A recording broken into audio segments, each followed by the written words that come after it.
ইয়া হক, আল্লাহই সত্য, ইয়া আল্লাহ আলেক, সেই আল্লাহ মানুষের মধ্যে প্রতিষ্ঠিত। আউযুবিল্লাহি মিনাশ শাইতানির রাজিম। আমা হতে সকল প্রকার শয়তান বিতাড়িত করে দাও। এখন যতক্ষণ পর্যন্ত এই শয়তান বিতাড়িত না হবে ততক্ষণ পর্যন্ত আমি তো সঠিক নামাজও পড়তে পারবো না, আর সঠিক সেজদাও দিতে পারবো না, তাই না?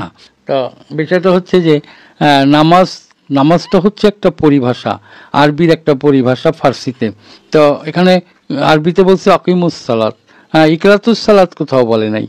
আসসালামু আলাইকুম ওয়া রাহমাতুল্লাহি ওয়া বারাকাতুহু। সম্মানিত দর্শক, ভিডিওটা যে যেখান থেকে প্লে করেছেন তাদেরকে রিকোয়েস্ট করছি শেষ পর্যন্ত ভিডিওটা দেখবেন। সম্মানিত দর্শক, অনেক খোঁজাখুঁজির পর নুরাল পাগলার একটি ভিডিও পাওয়া গেছে। নুরাল পাগলার কিছু বক্তব্য আমি আপনাদেরকে শোনাবো। সম্মানিত দর্শক, নুরাল পাগলা ঘিরে রাজবাড়িতে কিন্তু এখনো কিন্তু তাকে নিয়ে চলছে নানান বিতর্ক। সম্মানিত দর্শক, আপনারা দেখেছেন গত সপ্তাহে শুক্রবারে নুরাল পাগলার লাশ কবর থেকে তুলে তৌহিদি জনতারা পুড়িয়ে দিয়েছিল, কিন্তু সেটার পর থেকে কিন্তু বেশ অনেককেই এটা নিয়ে আলোচনা সমালোচনা করতেছে। সম্মানিত দর্শক, একদল বলতেছে এই কাজটা ভালো হয় নাই, আবার আরেক দল বলতেছে এই কাজটা খুবই ভালো করেছে, কারণ নুরাল পাগলা আসলে খুব খারাপ ছিল। সম্মানিত দর্শক, এবার নুরাল পাগলার অনুসারীদেরকে বা সবাইকেই আমি একটা কথা বলতে চাই। আজকে নুরাল পাগলার কিছু বক্তব্য শোনাবো, যা শুনলে রীতিমতো আপনারা অবাক হয়ে যাবেন যে নুরাল পাগলা আসলে কি ভালো ছিল নাকি খারাপ ছিল। এই বক্তব্যটা শুনলে আপনারা বুঝতে পারবেন। নুরাল পাগলা, আমি মনে করি যারা মাজার পূজারী তারাই শুধু ভালো বলবে। সম্মানিত দর্শক, আমি বেশি কথা না বলে সরাসরি নুরাল পাগলার সম্পূর্ণ বক্তব্যটা আমি আপনাদের মাঝে তুলে ধরছি। রিকোয়েস্ট করছি শেষ পর্যন্ত নুরাল পাগলার এই সম্পূর্ণ বক্তব্যটা শুনে আপনারা কমেন্টে জানিয়ে যাবেন যে নুরাল পাগলা আসলে কি আল্লাহর ওলি ছিল নাকি ভণ্ড ছিল, সেটা কমেন্টে জানিয়ে যাবেন। সম্মানিত দর্শক, আর কথা না বলে সরাসরি আপনাদেরকে ভিডিও দেখাচ্ছি। বলছে অকিমুস সালাত, যে সালাত কায়েম করো। তো এখন এই সালাতটাই ফার্সি পরিভাষায় হলো কি নামাজ, তাই না?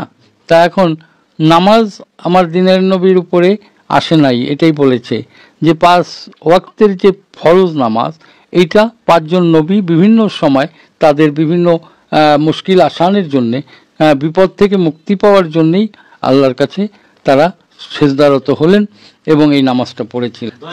তাহলে যদি এই নামাজের দ্বারাই তারা মুক্তি পেয়ে থাকে, তাহলে সেজদাই মুক্তি হয়েছে, তাহলে এটা যুক্তি, তাই না?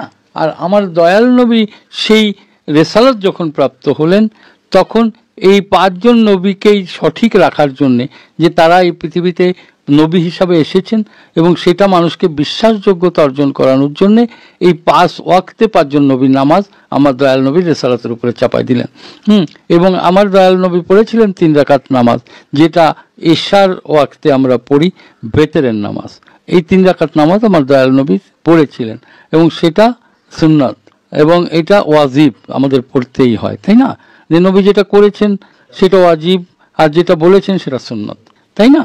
তাহলে নবীজি করে গেছেন, তাই আমাদের ওয়াজিব সেটা হয়ে গেছে। আর 5 ওয়াক্তে যে ফরজ নামাজ, 5 ওয়াক্তীয় নামাজ, এটা 5 জন নবীর উপরে এসেছেন এবং এটা শেষে গিয়ে রেসালাত রূপে নবীজিকে দেওয়া হলো যে তুমি এটাকে প্রকাশ করো, তাই না? তাহলে এখানে নামাজ তো পড়তেই হবে, কারণ যদি আমি নবীর উম্মত হই, আমি আল্লাহর বান্দা হই, তাহলে আল্লাহর হুকুম মানতে হবে না? তাহলে নামাজ অবশ্যই পড়তে হবে। আবার জালালউদ্দিন রুমি যিনি বলে গেলেন 1 নামাজ 1 রোজা আদমজাদে করলে সারে। তো এই যে 1 নামাজ 1 রোজা, এই 1 নামাজ পড়া তো অনেক কঠিন। যেদিন সালাত কায়েম হবে সেই দিনই তো তার একটা নামাজ হবে, আর এই যে এতকাল আমরা পড়ে যাচ্ছি একটা নামাজও হচ্ছে না, সঠিক হচ্ছে না। তাহলে এই নামাজ পড়তেই থাকতে হবে, কারণ যদি আমি সালাত কায়েম করতে চাই তাহলে আমার সালাতের রত থাকতে হবে, তাই আমাকে পড়ে যেতে হবে, তাই না? তাহলে সালাত ছাড়া তো সালাত কায়েম হবে না। এখন আমি সালাতে গেলামই না আর আমি বললাম এক নামাজ পড়বো, তা তো সম্ভব নয়। হ্যাঁ, তো জালালউদ্দিন রুমি যিনি এত জ্ঞান অর্জন করেছিলেন আল্লাহর নৈকট্য পাওয়ার জন্য, তাই না? এত জ্ঞান অর্জন করেছিলেন যে তার চেয়ে এত জ্ঞানী আর ছিল না, যে তিনি ছিলেন বিশ্বের মধ্যে শ্রেষ্ঠ মৌলানা, তাই না? তাহলে তিনি ওই কথা কখন বললেন? যখন তিনি আল্লাহকে সন্ধান করতে করতে গিয়ে একজন মোর্শেদের শরণাপন্ন হয়ে গেলেন। হ্যাঁ, এবং তখন সে বলল, যে কালাম পড়তে পারে না, যে কোরআন পড়ে না, তুমি তাকে পড়ো কেন? হ্যাঁ, তাহলে যে কোরআন পড়ে তুমি তাকে পড়ো। এই যে এখান থেকেই জালালউদ্দিন রুমি দেখলেন যে শামস তাবরেজের কথায় কোরআনও পড়েছে, তাই না? তো সেখান থেকে তিনি বিশ্বাস করলেন যে হ্যাঁ, একটাই সেজদা, একটাই নামাজ। হ্যাঁ, তাই বলেছেন, কিন্তু সেখানে পৌঁছানো তো অনেক কঠিন, সেটা আমাদের জন্য নয়। সেইখানে যদি কেউ পৌঁছাতে পারে তাহলে সে ওই সালাতে রত হয়ে যায়।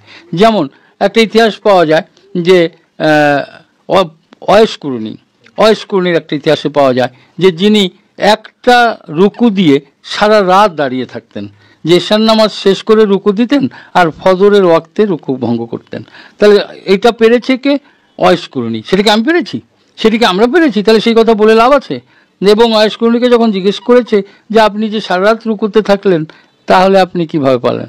বললো যে দেখো, আমি সারা রাত রুকুতে থেকেও মনে হচ্ছে যে আমার রুকুটা শুদ্ধ হয়নি। যদি এই রাত আর কখনো সকাল না হতো তাহলে মনে হয় আমার রুকুটা শুদ্ধ হতো। তাহলে সেই জায়গায় গিয়ে দণ্ডায়মান হতে হবে। তো ওখানে যদি কেউ দণ্ডায়মান হতে পারে, ওই একটা নামাজ হয়ে যায়। কিন্তু এইটা এখনকার বর্তমানে তরিকতের কিছু লোকজন আছে যারা বলে আরে নামাজ পড়তে হবে কেন, কোরআনে কোথাও নামাজ পড়ার কথা বলে নাই, বলে না? কিন্তু এইগুলো আমি মনে করি এগুলো আর ঠিক নয়। নামাজ এবং সালাত অবশ্যই আদায় করতে হবে কায়েমের উদ্দেশ্যে। এখন আমরা শুধু আদায় করলাম, আমি সালাত আদায় করলাম আর মানুষের গ্লানি করে বেড়াইলাম, সালাত আদায় করলাম মানুষের ক্ষতি করে বেড়াইলাম, তাহলে তো লাভ নেই। তাহলে তো ওই এক নামাজ হবে না, হবে? কখনোই হবে না। তাই বলছে যে যদি রোজা থাকতে হয় তাহলে সংযত হও, সংযম করো, তোমার আত্মাটাকে রোজা রাখো, খারাপ থেকে দূরে থাকো, তাই না? কিন্তু সেটাকে আমরা পারি? শুধু মুখেই বলে যাচ্ছি, তাহলে সেটা ঠিক নয়। কাজেই আগে শরীয়তে সরা হতে হবে, পূর্ণ হতে হবে। তাই আমি একটা জায়গায় বলেছি, শরীয়তে হও, সরা হও, তবেই যাবে তুমি তরিকত। তরিকতে তরি চড়ে যেতে হবে তোমাকে মারেফাত। এত সহজ তো নয়। আগে শরীয়তে পূর্ণতা আনতে হবে, শরীয়তে শুদ্ধ হতে হবে, তবেই আমাদের এই প্রশ্নগুলা খুঁজে পাওয়া সম্ভব। ধন্যবাদ। এখন এখানে সেজদা দুই রকম। একটা হচ্ছে যে আল্লাহকে সেজদা দেওয়া হচ্ছে ফরজ, হ্যাঁ, ফরজ সেজদা, আর একটা তাজিমি সেজদা। হ্যাঁ, এখন মানুষ হয়ে মানুষের পায়ে তো সেজদা দেওয়া যাবে না। আমি বলেছি যে আকারে সেজদা দেওয়া কি শিরক, আর নিরাকারে সেজদা দেওয়া হারাম, আমি বলেছি। হ্যাঁ, তা এখন নিরাকারে সেজদা দেওয়া যাবে না, আবার আকারে সেজদা দিলে শিরক হয়ে যাবে, তাহলে আমি কোথায় সেজদা করব? তা বলছে যে আকার মানে একটা মানুষের রূপ ধরে সেজদা করা যাবে না, একটা মানুষের মধ্যে সেই মানুষটাকে সন্ধান করতে হবে, তাই না? এখন সেই মানুষকে সন্ধান করতে গেলে যদি সেই মানুষের সন্ধান পাওয়া যায় তাহলেই সেজদা দিতে হবে। কিন্তু এখানে আবার বলেছি যে এই মানুষের শরীরে কখনোই কপাল, নাক বা তোমার কোনো অঙ্গই, মুখমণ্ডলের কোনো অংশই লাগবে না, লাগলে সেটা তুমি অপরাধী হয়ে যাবে। কারণ এই অংশটুকু আমার সাই রাব্বানা আল্লাহ পাক নিজের রূপ দ্বারা করেছে। কোরআনে প্রমাণ করেছে খালাকাল আদম সুরাতি, আল্লাহ নিজ রূপ দ্বারা আদমের রূপ তৈরি করেছে। তাহলে এই আল্লাহর রূপটা, আল্লাহকে নিয়ে তো আর একটা মানুষের পায়ে ঠেকানো যাবে না, যাবে কি? তাই আগে শিখতে হবে যে কিভাবে ভক্তি দিতে হবে। সেজদা এবং ভক্তি আলাদা, সেজদা একটা, ভক্তি আর একটা। তাহলে ভক্তি দেওয়া যাবে কিন্তু সেজদা করা যাবে না। তাহলে সেজদা করা যাবে একমাত্র সাইকে, আল্লাহকে। আর তাজিমি সেজদা যেটাকে বলছি ভক্তি, সেটা করা যাবে গুরু বা মুরব্বিয়ানদের, বাবা মাকেও করা যাবে, ঠিক আছে? তো মানুষ আকারে যদি কেউ সেজদা করে সে শিরক গুনাহগার হবে, এটাই সত্য। পায়ে সেজদা দেওয়া নিষেধ। আমি তো বললাম যে এই অংশটুকু, যে মুখমণ্ডল, নাক, কপাল, এই অংশটুকু আল্লাহর যে অংশটা, কারণ ঘাড়ের উপরে অংশটা আল্লাহর নিজ রূপ, তাহলে এই অংশটুকু কখনোই পীর কেন, নবীর পায়েও লাগানোর হুকুম ছিল না, তাহলে আমি ওখানে পায়ে কেন লাগাবো? এটার আইন আছে, সেজদা ভক্তির কিছু নিয়ম আছে, আইন আছে। সেই আইনে গেলে শুদ্ধ সেজদা ভক্তি করলে গুনাহ হবে না। এটা দিচ্ছে তারা বোঝে না তাই। এবং আমি সব জায়গায় বলেছি যে এই অংশটুকু কখনোই কোনো মানুষের শরীরে টাচ করানো যাবে না। এখন বাউল তো শতকরা 90% মিথ্যা কথা বলেই মানুষকে বোঝাতে হয়, বিভিন্ন হাদিস কোরআনের রেফারেন্স টেনে টেনে কিছু গল্প তৈরি করে, তাই না? কাজেই সঠিক জানতে হবে, না জেনে করলে গুনাহ হবে। তবে তাজিমি সেজদা করা যাবে, তাজিমি ভক্তি, নট সেজদা। এখানে ভক্তি, ভক্তি মানে আমার সম্মান প্রদর্শন, আমি একজনকে সম্মান দেখালাম, সেটা সেজদা নয়। এই নিয়ম কারণগুলো তো এইভাবে নেটে আমাকে যদি বলা হয় যে নিয়মগুলো সব বলে দেন, আমি কি এখানে ক্লাস করে না, ওখানে তো আল্লাহ নিজেই বলছে যে সেজদা করো, সেজদা করো। এবং এখানে আল্লাহ নিজে যখন আপন সত্তা আদমের মধ্যে তখন তো আদম ইনসান হলো, তাই না? আর তখনই সেজদা করতো, তার আগে তো বলেনি। এখন গন্ধম খাইলো জীব আত্মা, এখানে মানব দেহের 4টে জীব, একটা তো পরমটাই আল্লাহর। আর এই যত বিভ্রান্তকর কর্ম কথা এগুলো সব জীবাত্মা ছিল, পরমাত্মাও ছিল, মানা করেছিল, শুনে নাই। আদম তো মানা শুনেছিল, কিন্তু হাওয়া তো তাকে খাওয়ালো, তখন জীব প্রভাবিত হয়ে আদম। এই গন্ধম বস্তু আমি দেখাই দিতে পারবো না, এটা দেখানো সম্ভব না, এটা বোঝার বিষয়, এটা দেখানো না। আরে গ্লাসটা লাগা যাও না, হ্যাঁ বীজের মতো আসলে অসাধুরা বোঝাচ্ছে। এখন সেই বুঝে যদি কেউ বুঝে, কিন্তু সত্য কথা যেটা, সেটা হচ্ছে যে গন্ধ্রম হচ্ছে এই মানব দেহের ময়লা আবর্জনা। যখন আদমের দেহটা তৈরি হল, আর এই দেহটাকে পরিষ্কার করার জন্য মকরুমকে দিয়ে এই উপর এবং নিচ দিয়ে ভিতরে ময়লাগুলো বের করে, আর সেই স্তূপ থেকেই গন্ধ্রম গাছ ইতিহাস যাবে। এবং সেই গন্ধ্রমের যে ফল হল, সেই ফল খাওয়ার পর মানব দেহে, আদম দেহে প্রসাব পায়খানা, তার আগে তো। আর সেই যে ময়লা আবার দেহে ঢুকলো, আর ঢোকার পরেই প্রসাব পায়খানা বেগ হওয়াতে তাদের আল্লাহ বলল তোমরা পেতে, তাই না? তাহলে গন্ধ্রমটা হচ্ছে, এবং এইটা অনেকে অনেকভাবে বিভিন্ন কথা বলছে। নারী, কেউ বলছে যে গমের বিচির মতো, কেউ বলছে এটার মতো। এগুলো কেউ দেখে আইছে? আমি যেটা দেখি নাই, আমি সেটা কথাটা বলছি, আমি যেটা দেখি নাই, যা দেখি নাই দুই নয়, আমি বিশ্বাস, কথাটা এরকম যে আমি যা দেখি নাই সেটা নিয়ে আমি আলোচনা, আমি যা জানি না। আদম তো পাপ করে নাই, আদম পাপ করবে কেন? বেহেশতে থাকলে তো আর এই দুনিয়া সৃষ্টি হতো না। এটা আল্লাহ পৃথিবীর সৃষ্টি করতে চেয়েছিল, এবং এই চাষাবাস করবে, মানুষ সৃষ্টি করবে, এটা তো আল্লাহর আগেরই বাসনা। তাহলে আদম যদি বেহেশতেই বসে থাকে, তাহলে তো আর সৃষ্টি হতো না, এই পৃথিবী এত কিছু হতো না, হতো?